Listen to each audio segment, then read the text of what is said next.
فَأَمَّا الْإِنسَانُ إِذَا مَا ابْتَلَاهُ رَبُّهُ فَأَكْرَمَهُ وَنَعَّمَهُ فَيَقُولُ رَبِّي أَكْرَمَنِ وَأَمَّا إِذَا مَا ابْتَلَاهُ فَقَدَرَ عَلَيْهِ رِزْقَهُ فَيَقُولُ رَبِّي أَهَانَنِ كَلَّا۔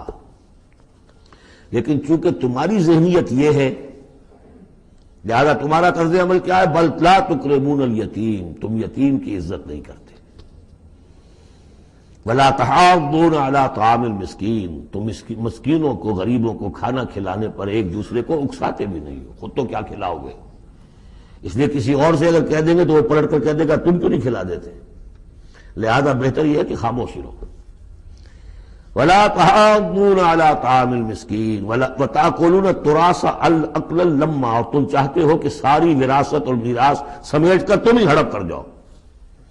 اور وہ رواج وہاں پر یہ تھا، ہندوؤں میں تو اب تک بھی شاید ہے، کہ وہ بڑا بیٹا جو ہے بس وہی وارث ہے، باقی کسی کا کوئی حق ہوتا ہی نہیں۔ یہ تو قرآن نے دیا ہے تفصیلی قانون وراثت۔ باقی یہ ہے کہ جس شخص کا ہاتھ پڑ گیا اور جس میں جو بڑا کوئی طاقتور ہے وہ چھوٹے بہن بھائیوں کو کیا دیتا تھا؟ کچھ بھی نہیں۔ تم چاہتے ہو کہ ساری میراث تم جمع کر کے ہڑپ کر لو۔ وَتُحِبُّونَ الْمَالَ حُبًّا جَمًّا، اور مال سے تو تم محبت کرتے ہو ٹوٹ کر، وہ تو گویا کہ کوٹ کوٹ کر بھری ہوئی ہے تمہارے دل میں۔ کلا، یہ دو صورتیں اس اعتبار سے ان کو ذہن میں رکھیے کہ خاص عرب کا جو ایک معاشرہ تھا، اس کا ایک کلچر تھا، اس کی ایک ثقافت تھی، اس کی تصویر ہے جو ان دونوں صورتوں میں آ رہی ہے۔ ایک ان کا اپنا ثقافت کا، ان کا ماحول، غریبوں کو کھانا کھلانا، یہ ان کے ہاں سمجھا جاتا تھا اچھا کام ہے، لیکن یہ کہ جو لوگ دولت کی محبت میں مبتلا ہو گئے وہ کیسے کریں گے اس کو؟ اور جو بھی وہاں پر ہو رہا تھا، زوردار جو بھی ہے طاقت والا، سب کو سمیٹ لیتا تھا۔ کلا اذا دکت الارض دکا دکا، اس آیت کے ترجمے دو بھائیوں نے علیحدہ کیے ہیں۔ دو بھائی کون؟ امام الہند شاہ ولی اللہ دہلوی کے فرزندان گرامی رحمت اللہ علیہ و رحمت اللہ علیہما، باپ پر بھی رحمت ہو اللہ کی اور دونوں بیٹوں پر بھی۔ یہ موضع القرآن میں شاہ عبد القادر صاحب نے ترجمہ کیا ہے، جبکہ زمین کو کوٹ کوٹ کر پست کر دیا جائے گا، ہموار کر دیا جائے گا، اذا دکت الارض دکا دکا۔ اور جو ان کے بھائی ہیں شاہ رفیع الدین رحمہ اللہ، وہ کہتے ہیں کہ جبکہ زمین کو ریزہ ریزہ کر دیا جائے گا۔ اب عربی زبان کے اندر یہ سارے احتمالات ہوں گے، میں پہلے ترجمے کو ترجیح دیتا ہوں کہ زمین کو کوٹ کوٹ کر چپٹا کر دیا جائے گا، پھیلا دیا جائے گا۔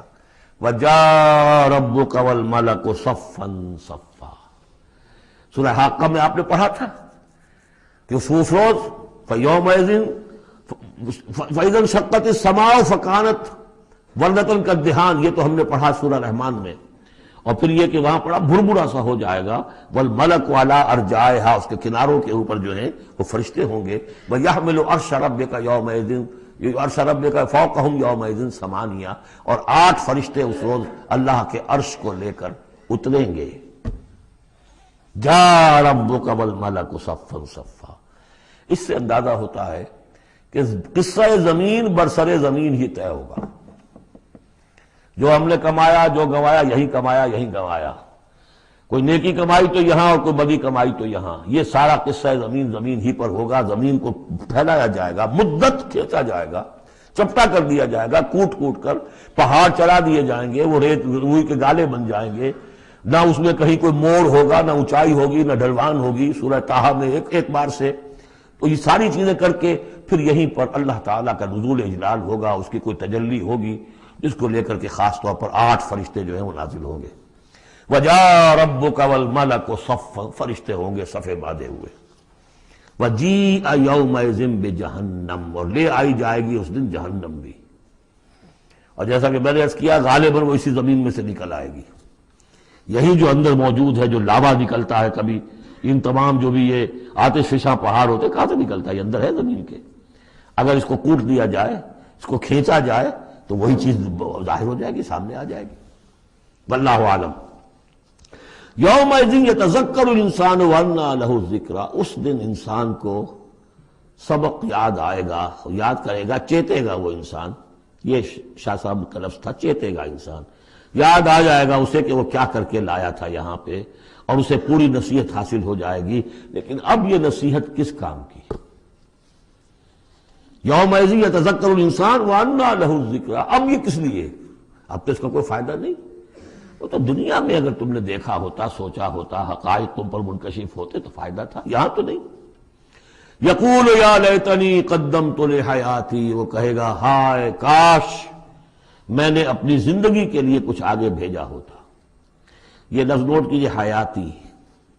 میری زندگی تو اصلی یہ ہے، آج معلوم ہوا مجھے. میں تو دنیا کی زندگی کو زندگی سمجھتا رہا، وہ زندگی نہیں تھی، وہ زندگی کی تمہید تھی، وہ ایک امتحانی وقفہ تھا. چھانٹی کرنے کے لیے اللہ تعالیٰ نے تمہاری بڑی طویل زندگی میں، وہ زندگی برطرز اندیشہ سود و زیاں ہے زندگی، ہے کبھی جاں اور کبھی تسلیم جاں ہے زندگی. تو اسے پیمانہ امروز و فردا سے نہ ناپ، جاویداں پہ ہم دواں ہر دم جواں ہے زندگی.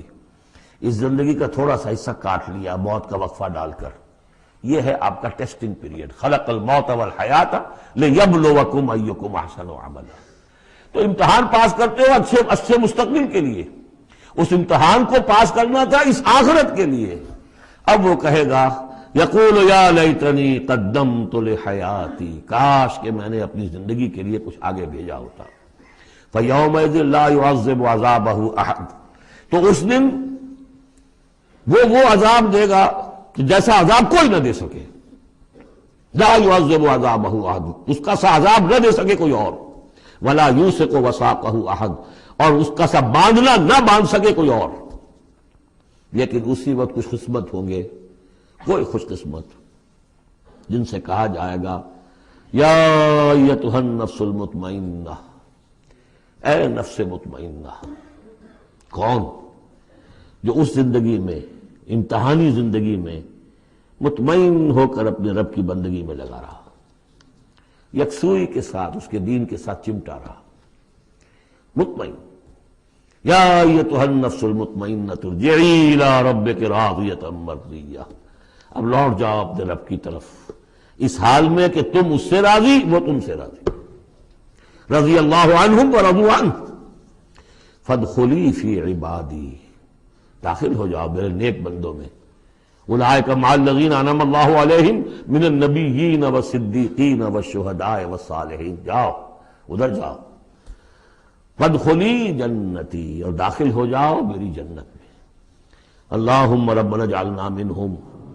بڑی ہمت کرنی پڑے گی یہ کہنے کے لیے کہ پروردگار ہمیں ان میں شامل فرما دے.